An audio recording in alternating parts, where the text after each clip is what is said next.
सच्चिदानंद रूपम शिवोहम शिवोहम। जो भाव से अर्पित करो वही स्वीकार करें। अरे दक्ष प्रजापति ने तो भोलेनाथ जी को गालियां समर्पित की, तो भोलेनाथ जी ने कहा कि चलो यही सही। अब मान लीजिए कोई चीज आपको दे रहा हो,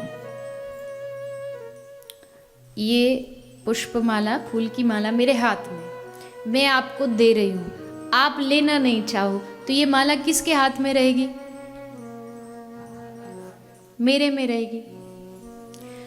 तो दक्ष गाली दे रहा है, भोलेनाथ जी ने कहा तू दे, मैं ले नहीं रहा, तो गाली किसके पास रही? जो दे रहा है उसके पास। तुम लो मत, बस वो दे पर तुम मत लो, तुम स्वीकार मत करो, सीधी सी बात है। और देखिए दुनिया में बहुत लोग होंगे जो भोलेनाथ जी से कहते होंगे भोलेनाथ जी ये कर दो वो कर दो।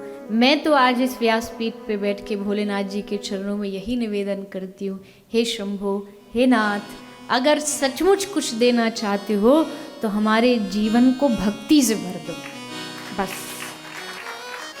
भक्ति मिल गई माने सब मिल गया। फिर उसके अलावा आगे ना तो ज्ञान चाहिए, ना कोई विद्वता चाहिए, ना कोई नाम चाहिए, ना कोई पद चाहिए, भक्ति मिल जाए तुम्हारी बस। जो रस जो आनंद मेवा में नहीं है, जो सेवा में है। जिसने सेवा की है वो जानता है, भले अपने माता पिता की, गुरु की, गौ माता की, अपने धर्म की, भागवत की सेवा, ये सब सेवाएं जो आनंद इस सेवा में है वो मेवा में नहीं। अक्सर होता क्या, हम मेवा का मतलब क्या है? मेवा का मतलब ये कह सकते हैं आप कि आप जो सेवा कर रहे हैं आपको उसका एप्रिशिएशन मिले, आपको बहुत सारे अवार्ड मिले कि हाँ जी आपको बहुत सराहाया जाए कि देखो इनको ये मिला, इनको ये मिला।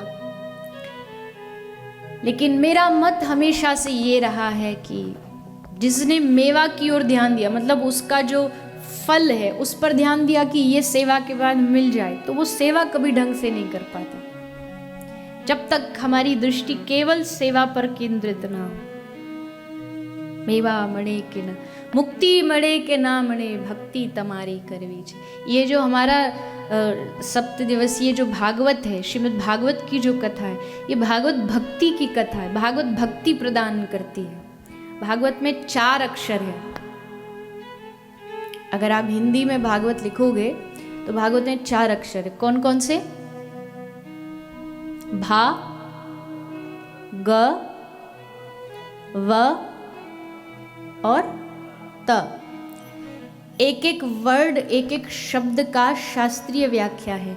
भ का मतलब होता है भक्ति, भ से भक्ति। भा ग, ग से ज्ञान। भा ग व, व से वैराग्य। और भा ग व त, त माने तत्व। भागवत भक्ति देती है, ज्ञान देती है, वैराग्य देती है और तत्व का दर्शन कराती है। तत्व माने परमात्मा का, हरि का, ईश्वर का दर्शन कराने में अगर कोई सहायक होती है तो भगवान की कथा है। और भगवान की कथा आपको कहीं सुनने को मिल जाए, मैं तो कहूँ नरक में भी अगर भगवान की कथा सुनने को मिल जाए तो भी भगवान की कथा कभी छोड़िएगा मत, क्योंकि अगर भगवान मिलेगा तो उसकी कथा के माध्यम से ही मिलेगा। यही रूट है भगवान तक जाने का।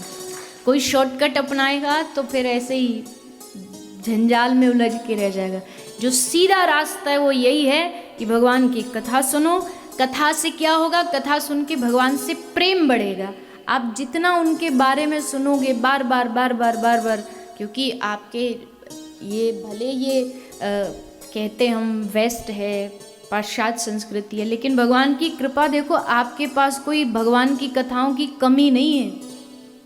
बस ये 2 साल कोविड का छोड़ दो तो आपके पास, मुझे नहीं लगता यहाँ यूके के लोगों के पास महीने का 1 वीक भी खाली रहता हो बिना कथा के।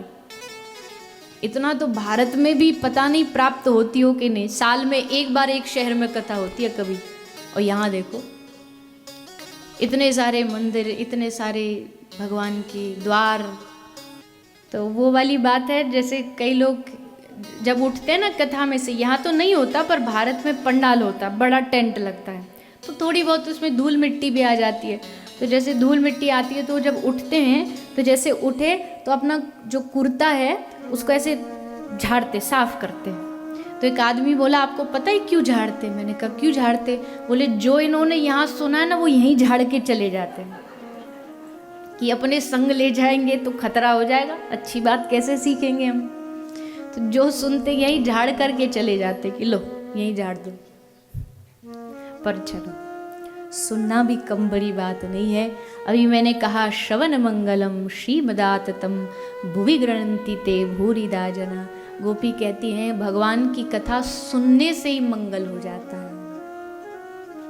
जितना आप सुनोगे, जितना आप श्रवण करोगे, उतना ही आपको भगवान से प्रेम होगा।